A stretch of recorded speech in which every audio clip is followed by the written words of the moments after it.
আসসালামু আলাইকুম রহমতুল্লাহ বরকাত। আমার সকল দেশবাসী ভাই বোনেরা, এখন আর খালি হাতে মাঠে নামার কোনো সময় নেই।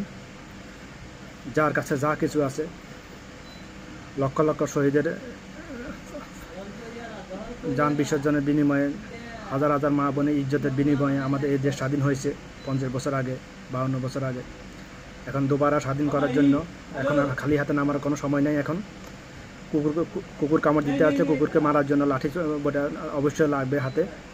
জনপ্রতি মিনিমাম 10টা করে হলে পাথর নিয়ে, এবং যার হাতে যা কিছু আছে, লাঠি ছোড়া, লাঠি, দা, বটি, ছুরি, যার কাছে হাতে যা কিছু পাওয়া যায়, খালি হাতে এখন মাঠে নামলে মার খেতে হবে।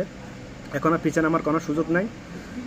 আমার প্রাণপ্রিয় হাজারেরও অধিক ছাত্রছাত্রী ভাই বোনকে জালেম সরকার মেরে ফেলেছে বিগত কয়েকদিনের মধ্যে। আমরা প্রবাস থেকে সর্বোচ্চ চেষ্টা করতেছি। আমরা প্রতিবাদ যতটুকু আমাদের করার দরকার আমরা করতেছি, সশরীরে না পারলেও আমরা কথার মাধ্যমে দেশে কারেন্সি না ফাটিয়ে আমরা আমাদেরটা করতেছি, সর্বোচ্চ চেষ্টা করতেছি। আমরা যারা দেশে অবস্থান করতেছে সকলের ইমানি দায়িত্ব এই স্বৈরাচারের বিরুদ্ধে, ইসলামকে ধ্বংস করার বিরুদ্ধে যারা উঠে পড়ে লেগেছে তাদের বিরুদ্ধে যুদ্ধ করার, এটা ইমানি দায়িত্ব। জিহাদ করা এটাই ইসলামের একটা বিধান, শরীয়তের একটা বিধান। ইসলামের রুকুন 5টি: কালিমা, নামাজ, রোজা, হজ, জাকাত। আমরা শুধু এটা জানি কালিমার পরে আসছিল জিহাদটাকে এটা মুছে ফেলা হয়েছে।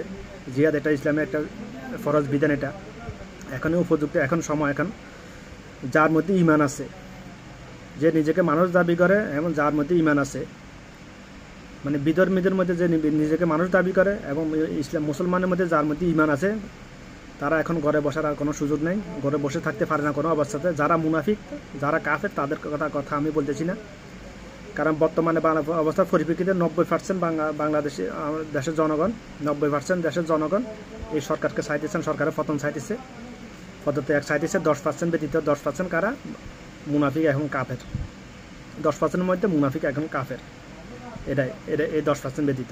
বাকি 90% বাংলাদেশের জনগণ এই সরকারকে পদত্যাগ চাইতেছে। তো এখন আর খালি হাতে নামার সুযোগ নেই। গ্রামে গঞ্জে, দেশের আনাচে কানা যেখান থেকে পারেন সবাই রাস্তাঘাটে বেরিয়ে যান। এটা আমাদের ইমানি দায়িত্ব, নিজের দেশকে রক্ষা করার জন্য।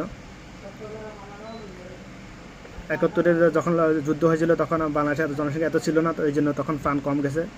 এখন যে অবস্থা চলতেছে, বাংলাদেশের সকল বাহিনী মিলাইয়া যত সংখ্যা হবে না, তা বাংলাদেশের জনসংখ্যার সর্বোচ্চ 1.1 হবে। অর্থাৎ 10%-এর 1 ভাগ হবে, 10 ভাগের 1 ভাগ হবে সর্বোচ্চ, সবগুলা বাহিনী একযোগ করলে। বাকি 9 ভাগ হচ্ছে জনসংখ্যা, সাধারণ পাবলিক। একজনের কাছে 2টা করে হাত থাকলে 1 লক্ষের মধ্যে 2 লক্ষ হাত থাকে। তো যাই হোক, ভিডিও আর লম্বা করবো না। এখন আর চুপ থাকার কোনো সময় নেই, পিছনে নামার কোনো সময় নেই। এটা আমাদের ইমানি দায়িত্ব এটা। কারণ এই আন্দোলনে যারা অংশগ্রহণ করে, শহীদ মৃত্যুবরণ করে, তারা শহীদের মত নসিব হবে তাদের।